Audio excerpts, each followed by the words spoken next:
시작하겠습니다. 네, 오늘은 7강 화두선의 수행체계에서 화두선에 대한 전체 그림을 그려보도록 하겠습니다. 화두선에서는 수행체계가 있을 수 없습니다. 왜냐하면 선은 본래 성부를 종주로 하기 때문에 우리가 본래 부처이기 때문에 수행이라 할 것이 없기 때문입니다. 그렇다고 해서 우리가 수행을 하지 않으면 중생이라는 착각에서 깨어날 수도 없습니다. 그래서 여러분들과 같은 인문자들을 위해서 화두선은 어떤 수행체계로 그 깨달음에 이를 수 있는지, 그리고 그 과정에서 우리가 주의해야 할 것은 무엇인지에 대해서 오늘 살펴보고자 합니다. 화두선에서는 깨달음을 대도무문이라고 하는데요. 대도란 중도를 말하고 큰 깨달음의 길에는 들어가고 나가는 문이 없다. 즉 우리 본래 부처가 다시 부처가 되는 것이기 때문에 수행체계라고 할 것이 따로 없다라는 뜻입니다.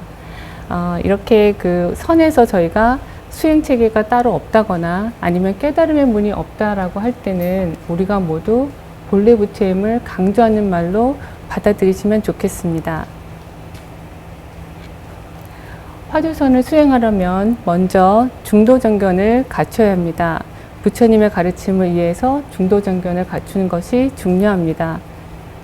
여러분들도 중도정견을 잘 갖춰가고 계신가요? 네. 네. 중도정견이란 다시 한번 복습해 볼게요. 우리가 중도로 존재한다는 것을 이해해서 세상을 중도로 보는 안목을 갖추는 것입니다. 고우 스님께서는 우리 수행은 나를 비워가는 것이다 라고 하셨어요. 여러분들이 이제까지 알게 모르게 추구해왔던 나의 자아, 에고를 강화하는 것이 아닙니다. 수행은 내가 있다라고 생각하는 것을 없애고 내가 스스로 묶어놓았던 갈등을 풀고 나를 자유롭게 하는 것입니다. 그래서 수행은 괴로움을 떠나서 행복으로 가는 길이고, 그래서 수행한 만큼 행복해지는 것입니다.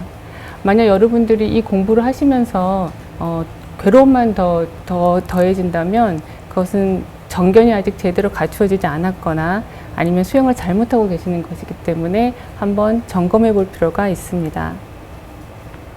두 번째는 내가 중도로 존재한다는, 그리고 본래 부처라는 그 믿음이 확고해서 중생이 아니라 부처로 살겠다는 발심, 마음이 나야 합니다. 이 정견과 신심, 발심을 그 화두선의 삼박자라고 하는데요. 이렇게 중도 정견을 세우고 본래 부처라는 믿음이 확고하고 내가 부처님의 가르침을 따라서 부처로 살겠다는 발심이 서면 선지식을 찾아뵙고 화두를 받습니다. 여러분들도 얼마 전에 그 해국 큰 스님을 찾아뵙고 화두를 받으셨죠. 근데 그날 해국 큰 스님께서 저희에게 화두를 안 주려고 하셨어요. 혹시 무슨 말씀 하셨는지 기억나시나요? 해국 스님께서 왜 저희들에게 화두를 안 주려고 하셨을까요? 잠깐 해프닝이 있었는데 그날. 제가 이해한 것은 저는 이제 원택 스님에게 성태 스님이 주신 화두를 받았는데 그때 그 원택 스님이 저희에게 이렇게 말씀하셨어요. 제가 한번 흉내 내볼게요. 성철 스님 화두를 받으려면 3000배는 해야 하는데 이렇게 말씀하셨거든요. 그때 저도 그 말씀이 무슨 말씀인지를 이해를 못했고 3000배도 하지 않고 제가 화두를 받았습니다. 그래서 이렇게 화두를 쉽게 받게 되면 저희가 화두에 대한 가치도 모르고 신심과 발심이 아직 서지 않은 상태에서 화두 명상을 시작하게 됩니다. 이렇게 화두 명상을 시작하게 되면 간절함도 부족해서 화두 명상이 잘 되지 않습니다. 그래서 화두 명상이 잘 안 되면 본인이 하는 수행이 잘못된 줄은 모르고 화두를 주신 선지식이나 화두를 탓하게 되는 현 세태를 경책하신 것입니다. 저도 화두를 너무 쉽게 받았어가지고 그날 전 좀 당황했거든요. 화두를 안 주신다고 그러셨는데 정말 안 주시려고 하시는 거예요. 그러셔가지고 조금 당황했는데 이제 다시 그래도 이렇게 다시 돌아오셔서 저한테 화두를 주셨잖아요. 그래서 아마 그동안 이제 저희가 너무 저같이 이렇게 쉽게 받아서 이렇게 화두 명상을 잘 이렇게 하지 않으면서 이렇게 화두를 탓하고 이런 부분들을 한번 저희들에게 이렇게 언지를 준 것은 아닌가라고 저는 그렇게 이해를 했습니다. 사실 그렇게 화두를 저희가 예전에 이렇게 그 스님들, 큰 스님들을 보면은 그렇게 쉽게 받으시지는 않으셨잖아요. 특히 해국 큰 스님도 그렇고. 저희는 이제 화두를 쉽게 받는, 나름대로 장점도 있지만 그만큼 저희가 아직 준비가 안 된 상태에서 화두 명상을 하는 그런 단점도 있기 때문에 그런 부분을 좀 경책하신 것이 아닌가 그런 생각이 듭니다. 그래서 그 화두는 그 해국 큰 스님께서 여러분들에게 깨치라고 준 것인데, 여러분들이 그 자리에서 바로 깨치지 못하면 화두를 참고해서 지금처럼 매일 나바오를 5분 이상 하시면서 저희가 깨달음으로 가는 것입니다. 여기서 화두를 참고한다는 말은 화두를 참선한다, 화두를 명상한다, 화두 공부한다 라고도 얘기를 하는데 사실 모두가 다 같은 말입니다. 화두 참선은 중도 삼매를 체험하는 것인데 화두 참선을 하게 되면 우리가 중도로 존재한다는 것을 직접 체험해서 알게 되는 것입니다. 제가 조금 전에 그 중도 정견이란 우리가 중도로 존재한다는 것을 이해해서 세상을 중도로 보는 안목을 갖추는 것이다 라고 말씀드렸는데요. 이렇게 중도 정견이란 중도를 내 머리로 이해해서 세상을 그 중도로 보는 안목을 갖추는 것이고, 화두 참선은 내가 중도로 존재한다는 것을 직접 체험해서 알게 하는 것입니다. 그 중도 삼매는 그 그 체험의 정도에 따라서 동정이려, 몽중이려, 오미이려로 나눠 볼 수가 있는데요. 동정이려는 움직일 동, 고요할 정. 그래서 내가 움직일 때나 고요하게 앉아 있을 때나 화두가 끊어지지 않는 것을 말합니다. 어떠신가요? 그 화두를 받고 나서 나바오를 해보시니까 화두가 끊어지지 않고 쭉 이어지시나요? 어떠세요? 잘 안 되세요? 아직 잘 안 되시죠? 네. 우리가 이제 화두 명상을 하다 보면, 이렇게 어린 시절 기억이 떠오르기도 하고요. 그리고 명상하기 전에 내가 관심을 가졌던 일이나 아니면 걱정하는 일, 아니면 화두 명상을 하고 나서 내가 해야 할 일들이 내 의지와 상관없이 계속 떠오릅니다. 이런 온갖 잡념이나 떠오르는 생각에 의해서 화두가 끊어지지 않고 1분, 5분, 10분 이렇게 화두가 지속되어 일념이 되어야 합니다. 화두가 일념이 되어서 이제 화두가 끊어지지 않고 쭉 일념이 되어서 이어지면 이제 그 좌복에 앉아 있을 때뿐만이 아니라 이 화두가 일념이 된 것이 좌복에서 일어나서 움직일 때도 이렇게 끊어지지 않고 이어지는 것이 동정이려입니다. 그 동정이려에서 이 화두가 더 깊어지면 꿈속에서도 화두가 일념이 되는 몽중이려가 됩니다. 몽중이려보다 더 깊은 단계가 오매이려, 즉 깊은 잠을 잘 때나 깨어있을 때나 화두가 지속되는 경지가 오매이려입니다. 이 오매이려에 이르면 깨달음에 가까워진 것인데, 이 오매이려를 은산철벽이나 백척간두에 비유할 수 있습니다. 은산철벽이란 은으로 만든 산, 철로 만든 벽이 사방을 견고하게 가로막고 있는 것을 말하고요. 백척간두는 백척 장대 위에 서 있는 경지입니다. 혹시 그 속리산 법주사에 다녀오신 분이 있으신가요? 아무도 없으세요?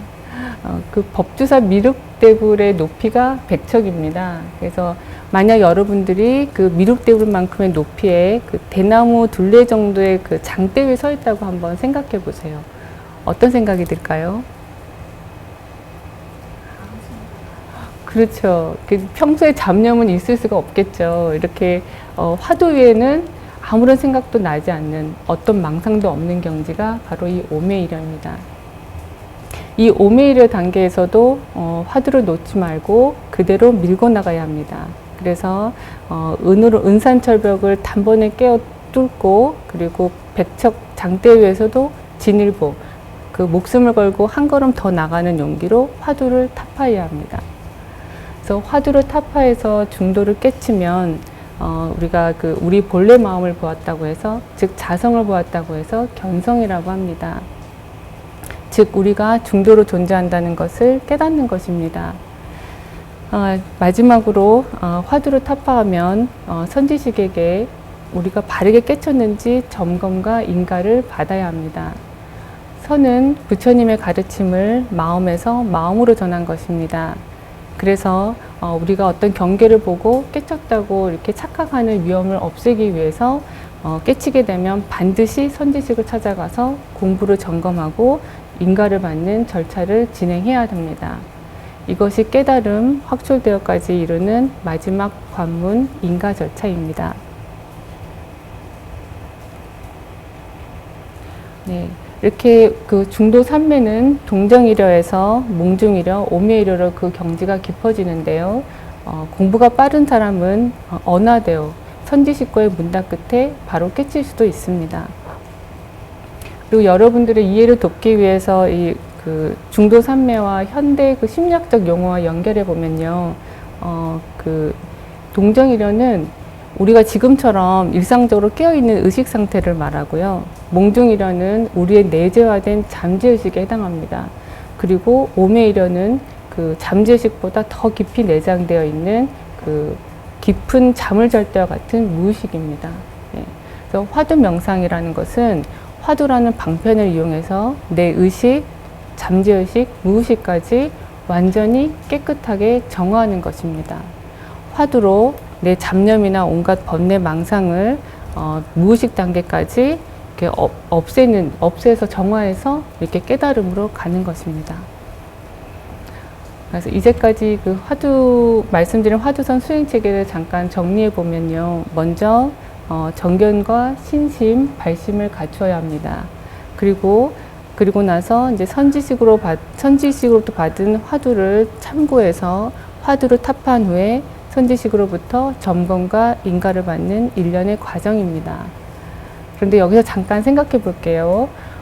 이렇게 우리가 이 과정이 모두 끝나면 우리는 무엇을 깨닫게 되나요? 우리가 이런 수행 체계를 다 거쳐서 우리가 깨닫게 되는 것이 무엇인가요? 무엇일까요? 네, 맞아요. 우리가 중도로 존재한다는 거, 그리고 우리가 본래 부처라는 것을 이 수행 체계를 통해서 깨닫게 되는 것입니다. 결국은 우리가 본래 자리로 돌아오는 것입니다.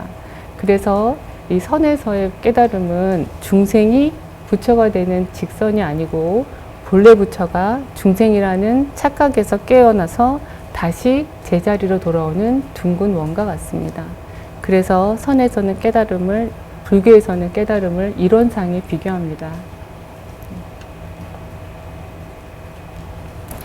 네, 화두선에서 선지식, 즉 스승의 역할은 매우 중요합니다.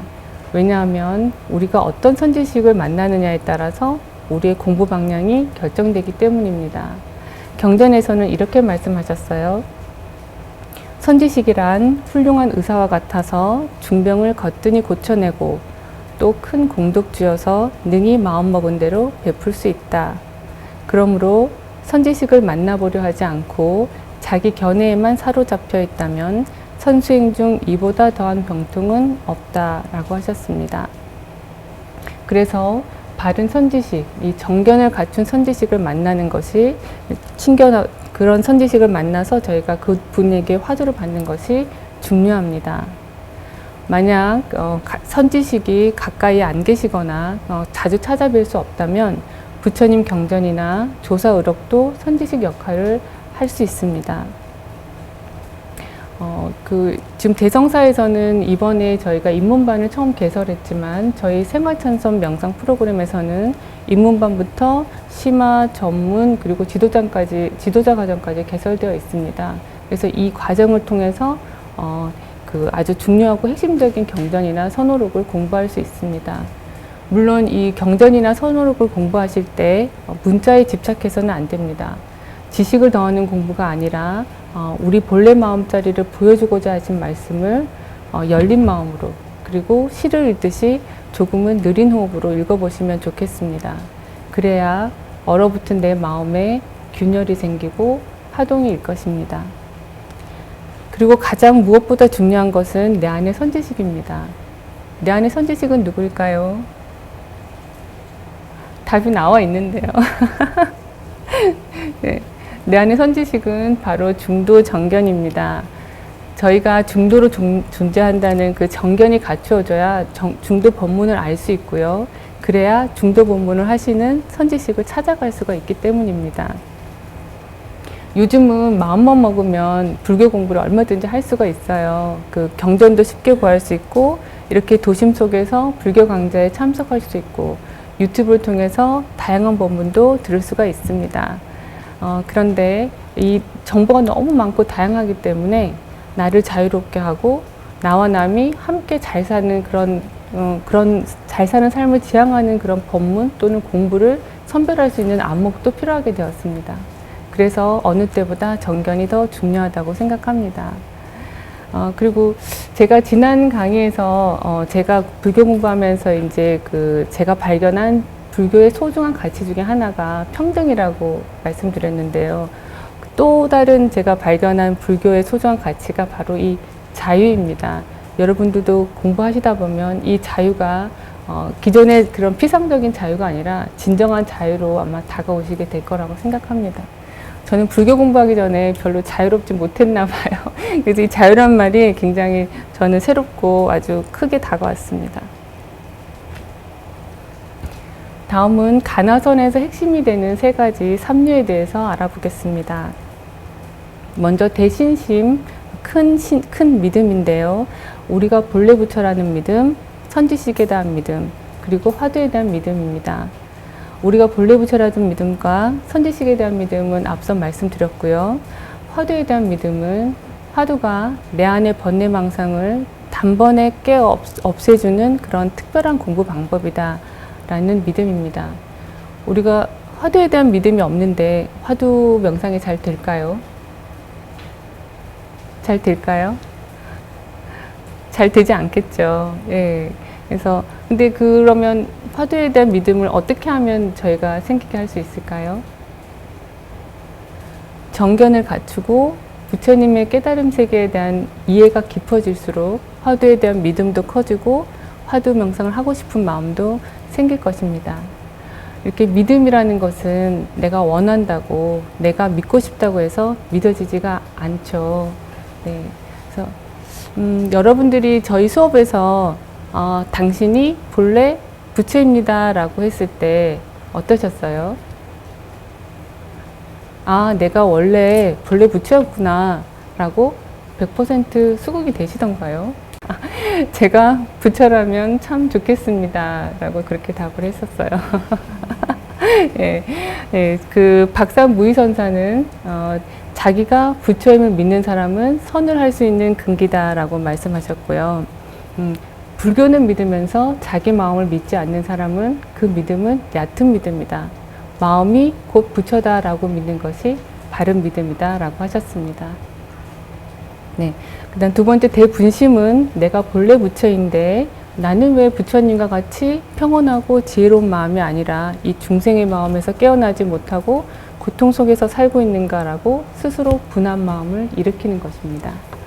그리고 대의심은 화두에 대한 의심을 말하는데요.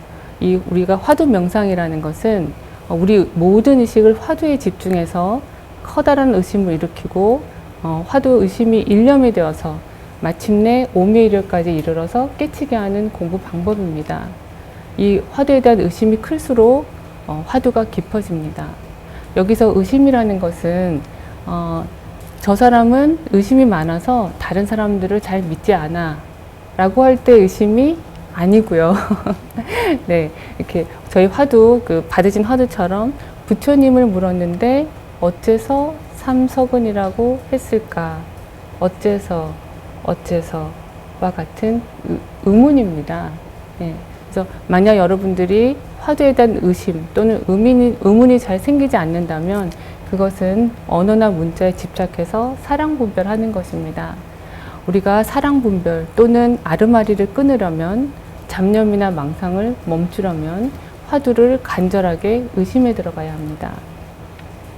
화두를 논리적으로 이해하려 하거나 언어나 문자 안에서 답을 찾으려고 하면 사구참선이 됩니다. 화두가 죽어버리는 것입니다. 즉, 그 화두를 사랑 분별하거나 의심이 없이 화두를 들면 화두가 사구가 됩니다. 죽은 말로는 깨달음의 세계에 들어갈 수가 없습니다. 화두가 살아있으려면 활구참선, 즉 화두를 순수하게 의심에 들어가야 합니다. 사량 분별을 멈추는 것이 화두입니다. 사량 분별을 멈추려면 모든 잡념과 번뇌망상을 버리고 화두를 순수하게 의심하면서 끌고 가야 합니다. 화두를 순수하게 의심하면서 끌고 가면 번뇌망상, 잡념이 모두 사라지면서 부처님이 깨달으신 중도를 체험하게 됩니다. 서장에서는 이렇게 말씀하셨어요. 망상 전도된 마음, 사랑 분별하는 마음, 삶을 좋아하고 죽음을 싫어하는 마음, 직연의 아르마리의 마음, 고요한 것을 좋아하고 시끄러운 것을 싫어하는 마음을 모두 한꺼번에 놓아버려야 한다. 그리고 바로 놓아버린 곳에서 하나의 화두를 보아야 한다. 라고 화두 참선하는 법을 설명하고 있습니다. 화두가 잘 안 된다고 화두를 염불하듯이 하시면 안 됩니다. 이럴 때에는 차라리 염불을 하시는 것이 낫습니다. 왜냐하면 염화두는 이 화두와 염불이 혼합이 돼서 이 혼란이 생기기 때문입니다. 염불에는 의심이 빠져 있습니다. 예, 화두는 제가 계속 반복해서 말씀드렸듯이 화두 명상은 화두를 순수하게 의심하면서 끌고 가는 것이거든요. 그래서 이 의심하는 것, 이것이 화두 명상의 특징이고 염불이나 다른 수행과의 차이점입니다. 그래서 이 의심이 반복되고 익숙해지면 의심하는 마음이 감정이 되는데 이것을 화두 의정이라고 합니다. 우리 화두 명상은 계속 반복하면서 익숙해지는 것이 중요합니다. 그래서 여러분들의 그 나바오를 루틴으로 만들어서 이 습관으로 만드는 것이 필요합니다. 그래서 지금은 화두가 낯설고 잡념이 익숙하실 텐데요. 이렇게 매일 나바오를 하시면서 그 나바오가 이렇게 나의 마음의 힘을 키워주는 좋은 습관으로 자리 잡게 되면 길을 가다가 또는 일상생활 중에 문득문득 화두가 떠오르게 됩니다. 이때가 그 화두가 내 의식, 잠재의식, 무의식 세계까지 이렇게 스며들어서 화두가 익숙해지고 그 잡념이 낯설어진 것입니다. 그래서 이 화두 의심이 깊어지면 의정이 되고 의정이 더 깊어지면 의단, 의심 덩어리가 되는데 이 의단이 마침내 은산철벽에 이르러서 타성일편, 화두가 내가 하나가 되어 이 의심 덩어리를 깨뜨리면 화두타파가 되는 것입니다. 그리고 이 과정은 일반적인 과정인데 마찬가지로 이제 마음이 순수하거나 이 공부 인연이 깊은 사람은 이 단계들도 다 초월할 수 있습니다. 그리고 화두 참구는 목마르니가 물 생각하듯 간절해야 합니다. 제가 생각하기에 그 화두 참선, 화두 명상이 잘 되고 안 되고는 이 간절함에 달려 있는 것 같습니다. 다른 수행도 마찬가지고요. 그러니까 여러분들이 지금 화두를 순수하게 의심에 들어가야 된다, 아니면 화두가 일념이 돼야 된다, 이런 말들은 아직 알 듯 모를 듯 하실 거예요. 근데 이것은 이제 지금 그 경전 공부와 이제 화두 실참을 이렇게 병행하시다 보면 어느 정도 알 수 있을 겁니다. 근데 이 간절함은 조금 차원이 다른 것 같아요. 예. 우리가 내 고통은 덜고 싶다, 아니면 내가 부처님처럼 살고 싶다라고 하면서도 그에 상응하는 간절함은 사실 제가 좀 부족한 것 같습니다. 그래서 지금 현재 고통이 있는 분들에게는 좀 뭐 좋은 소식이라고도 할 수 있는데, 제가 생각하기에 간절함이, 그러니까 고통이 클수록 간절함이 큰 것은 확실한 것 같습니다. 화두선 삼매는 중도 삼매입니다. 삼매란 화두의심이 지속되어 하나된 경지를 말합니다. 이것을 일념, 일심, 무념, 무심 또는 주객합일이라고 합니다. 주객합일이란 주관인 나와 객관인 화두가 하나가 되는 화두삼매입니다. 불교삼매는 중도삼매인데 성성적적 또는 적적성성이라고 합니다. 우리 마음은 성성한 면과 적적한 면이 함께 있습니다. 성성이란 화두의심이 또렷또렷하게 지속되는 상태이고요. 적적이란 번뇌망상 없이 고요함만 있는 것을 말합니다. 이게 성성과 적적이 우리 본래 마음의 모습인데요. 이 성성과 적적이 둘이 아닙니다. 그래서 화두가 성성하면 잡념이 사라져서 저절로 적적이 됩니다. 화두는 성성적적하게 들어야 합니다. 삼석은 화두를 또렷또렷하게 끊어지지 않게 이어가야 합니다. 화두산매는 체험한 만큼 일상생활에서 마음이 밝아지고 편안해지며 지혜와 자비심이 저절로 나옵니다. 우리가 그 언어나 문자에 기반을 둔 지식이나 관념적으로 공부하면 내 삶, 내 의식이 변하지 않습니다. 여러분들도 다 동의하시겠지만 사람의 성격은 잘 바뀌지 않습니다. 사람은 참 안 바뀌는 것 같아요. 근데 우리 마음은 화두 명상, 이 수행을 통해서 체험이 되어야만 바꿀 수 있습니다. 제 경험을 말씀드리면, 제가 생각하는 그 장점은, 제 성격의 장점은 더 좋은 방향으로 이렇게 강화되는 것 같고요. 제가 고치고 싶은 단점은 아직 제가 고치지를 못했습니다. 그래도 이제 제가 화를 내는 그 횟수나 그 화가 지속되는 시간은 짧아졌어요.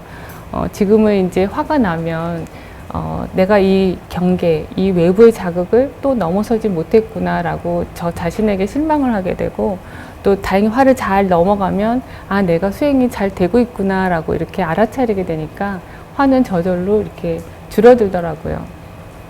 고우 스님께서는 나와 다른 사람의 존재 원리를 바르게 보는 사람은 남의 허물을 보지 않고 연민으로 대하게 된다라고 하셨어요.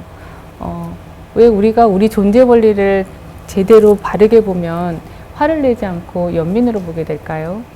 왜냐하면 상대방도 본래 부처로 보기 때문입니다. 나도 상대방도 본래 부처로 이렇게 동등하게 존중하면서 자비심으로 대하기 때문입니다. 그래서 우리가 정견을 갖추게 되면 화를 내지 않고 상대방을 연민으로 보게 됩니다. 화두 명상은 눈을 뜨고 해야 합니다. 눈을 감고 하게 되면 적적에 빠지기가 쉽습니다. 그 화두 명상은 생활이 곧 수행입니다. 그래서 우리가 생활 속에서 이렇게 눈을 뜨고 생활하듯이 명상도 같은 조건에서 해야 합니다. 만약 눈을 감고 하게 되면 그 외부의 그 자극을 일시적으로 차단시키기 때문에 명상을 잘하는 것처럼 착각할 수가 있습니다. 화두는 일상에 도움이 됩니다. 그래서 순기능만 있습니다. 그래서 복잡한 문제도 이렇게 지혜롭게 대처할 수가 있습니다.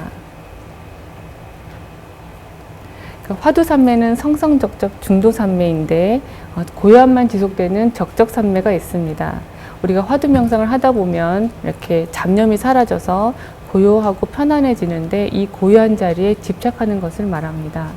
그래서 잡념도 없지만 화두도 없는 것이 적적산매입니다. 다음은 그 작년에 열린 한강 멍때리기 대회인데요. 조금 전에 질문하신 것처럼 이렇게 그 화두 명상과 멍을 비교해 보면서 화두 명상의 특징이 무엇인지를 좀 살펴보도록 하겠습니다. 예, 화두 명상과 멍은 다릅니다. 제가 조금 전에 저희 화두 명상은 우리 마음은 이렇게 성성한 면과 적적한 면이 함께 있고 성성한 면과 이 적적이 이렇게 동시에 함께 작용을 하는 거거든요. 그런데 이 멍이라는 것은 성성은 없고 적적만 있는 불균형 상태입니다. 우리가 이렇게 바쁘게 살아가다 보면은 이게 성성한 면이 너무 지나치게 활성화돼서 이렇게 본능적으로 쉬라는 신호가 올 때가 있습니다. 이렇게 마치 방전된 것 같은 이런 상태에서는 그 멍과 같은 휴식도 필요할 수가 있어요. 그런데 이 멍이 지속된다면, 이 적적산매만 지속된다면 우리가 가정이나 직장 생활을 하는데 문제가 생기겠죠. 그래서 우리가 살아가다 보면 그 갈등이나 대립을 피할 수가 없습니다. 그런데 이 적적산매나 멍의 가장 큰 문제점은 이렇게 우리가 일상생활에서 직면하게 되는 복잡하고 다양한 문제와 갈등을 이렇게 해결하려 하지 않고 도피하려 한다는 것입니다. 그러니까 생활과 그 수행이 점점 더 분리되어서 고요함만 추구한다면 정상적인 생활을 영위하기가 어려워질 것입니다. 그러면 여기서 그 화두산매와 독서산매를 한번 더 비교를 해볼게요. 먼저 그 화두산매와 독서산매는 어떤 공통점이 있을까요? 우리가 말씀하신 것처럼 독서산매도 어떤 산매에 깊숙이 빠지면 그 아까 수행하시는 경우와 비슷한 경우잖아요. 독서산매와 화두산매 비슷한 점은 뭐라고 생각하세요? 그 그 독서산매는 이 책이라는 대상에 집중해서 이제 시간이 가는 것도 잊어버릴 정도로 이 몰입하는 즐거움이 있습니다. 그런데 이 독서산매는 기본적으로 이 언어와 사유에 기반을 둔 사유를 통한 몰입의 즐거움입니다. 그런데 화두산매는 화두에 집중해서 사유 기능을 차단하는 것입니다. 사유 기능을 차단하고 화두를 순수하게 의심에 들어가서 화두와 내가 하나가 되는 산매입니다. 그리고 그 책을 좋아하시는 분들은 그 어려운 일이 있을 때, 힘든 일이 있을 때 책을 읽으면서 이렇게 위안을 받으시잖아요. 그런데 그 고통이 내가 해결할 수 없는, 내가 노력해서 그 고통을 해결할 수 없는 근원적인 고통이라면 책을 읽는다고 그 고통이 사라질까요? 그러니까 책을 읽는 동안 그 시간만큼은 고통을 잊을 수 있을 겁니다. 그러나 책을 덮으면 어때요? 그 고통이 다시 살아나요. 근데 화두산매는 우리 본래 마음자리로 돌아가는 그리고 내 어리석은 마음을 지혜로 바꿔주는 산매입니다. 그래서 부처님과 같이 고통에서 벗어나 지혜롭고 평화롭게 살아갈 수 있는 힘을 키워주는 산매입니다. 그래서 독서는 여러 가지 장점이 있어요. 유용한 정보를 제공하기도 하고, 이렇게 다른 사람의 경험을 공유하면서 우리가 문제를 해결할 수 있는 힘도 키워주고요.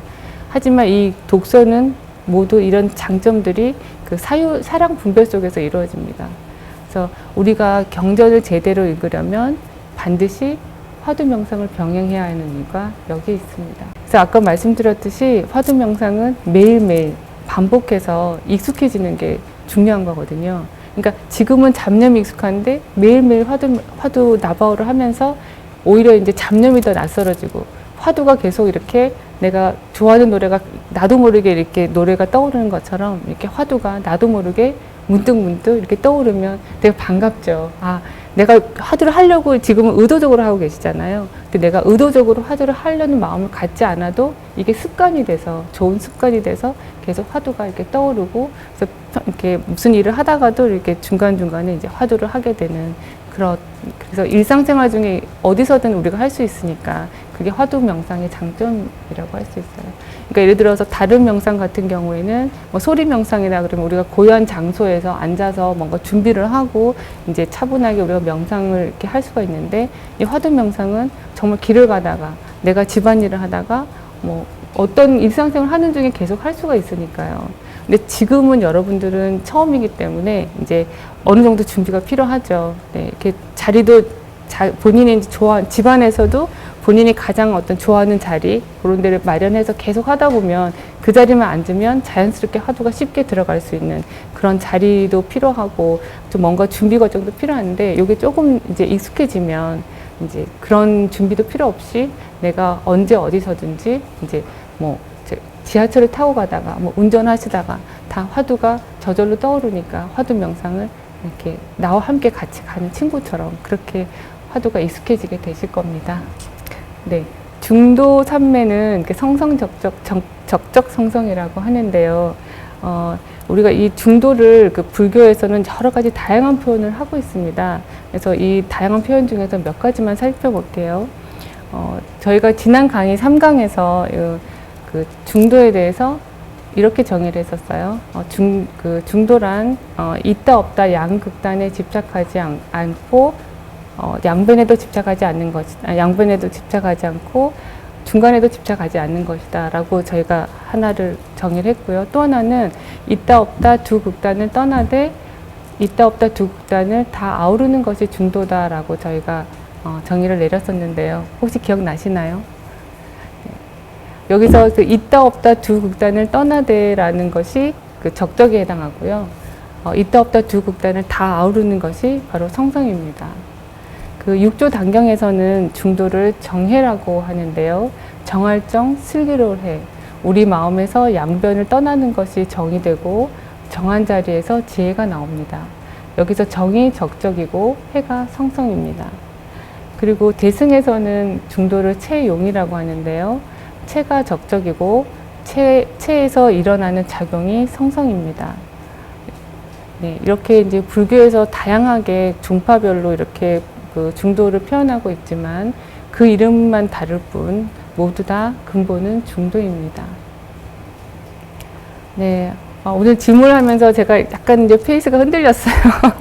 네, 근데 오늘 저희가 공부한 것은 오늘 이제 화두의 수행 체계와 그리고 살아있는 화두로 성성적적하게 화두 드는 방법에 대해서 살펴보았습니다. 네. 그리고 마지막으로 나웅 스님이 그 제작해 주신 글 한 편을 소개하면서 오늘 공부를 마무리하고자 합니다. 나웅 스님께서 저희에게 주신 글로 생각하면서 저와 함께 천천히 읽어보겠습니다. 네. 읽어볼까요? 네. 참선은 제 마음을 참고해 갖는 것이 부디 다른 물건 따라 밖에서 찾지 말라. 적적하면 다시는 사념 일지 않고 성성한데 어떻게 화두가 어두우랴. 네. 네, 오늘 공부가 여기에 다 들어 있습니다. 네, 이 공부는 누가 시켜서 할 수 있는 공부가 아닙니다. 내가 하고 싶어야만 할 수 있는 굉장히 능동적이고 주도적인 공부입니다. 선지식이 길을 보여주실 수는 있지만 부처님에게도 의지할 수 없는 온전히 내 혼자 힘으로 스스로 일어서야 하는 그래서 어려운 공부입니다. 그렇지만 우리가 이 수행을 통해서 무언가 새로운 것을 만들어내야 되는 것이 아니라 내 본래 자리로 돌아가는 공부입니다. 그래서 그렇게 어려운 공부만은 아닙니다. 여러분들도 내 마음의 고향으로 돌아오셔서 내 안에 계신 부처님을 만나시기를 바라면서 오늘 수업을 마치겠습니다.